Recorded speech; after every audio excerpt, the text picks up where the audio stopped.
আসসালামু আলাইকুম রহমতুল্লাহি ওয়া বারাকাতুহু। আলহামদুলিল্লাহ ফজর নামাজের পরে একটু ঘুরতে আসলাম এলাকার মধ্যে। আপনারা সবাই দেখেন যে ফজর নামাজের পরে যে একটি দৃশ্য অত্যন্ত খুব মনোমুগ্ধকর দৃশ্য। আল্লাহ সুবহানাহু তাআলা তার এই যে একটি রহমত ফজর নামাজের পরে বুঝা যায়। কি সুন্দর একটি দৃশ্য, কি সুন্দর একটি পরিবেশ।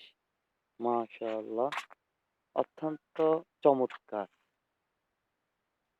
তো এই বিষয়টা বুঝতেছি আমরা যারা ফজর নামাজ পড়ে ঘরে শুয়ে না থেকে আমরা যারা রাস্তায় একটু হেঁটে বের হই, তখন আমরা বুঝতে পারি যে আসলে কি সুন্দর একটি দৃশ্য, কি সুন্দর একটি দৃশ্যমান আল্লাহর রহমত।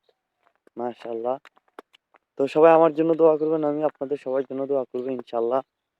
আমার ইউটিউব চ্যানেলটি আপনারা অবশ্যই সাবস্ক্রাইব করবেন, লাইক, কমেন্ট, শেয়ার করবেন। আমি ভালো নাশিদ দেওয়ার চেষ্টা করব নেক্সট টাইমে, অথবা সামনে আমি একটু ব্যস্ততা আছে, সামনে ভালো নাশিদ দেওয়ার চেষ্টা করব। সবাই আমার জন্য দোয়া করবেন। প্রত্যেকটা ভিডিও আপনারা সবাই দেখবেন এবং আমার ভিডিওটির মধ্যে অনেক কিছু শিখার জিনিস আছে। ঠিক আছে? ইনশাআল্লাহ আল্লাহ রাব্বুল আলামিন যেন আমাদেরকে শিক্ষার বুঝ দান করে, ধৈর্য ধারণ করার তৌফিক দান করে।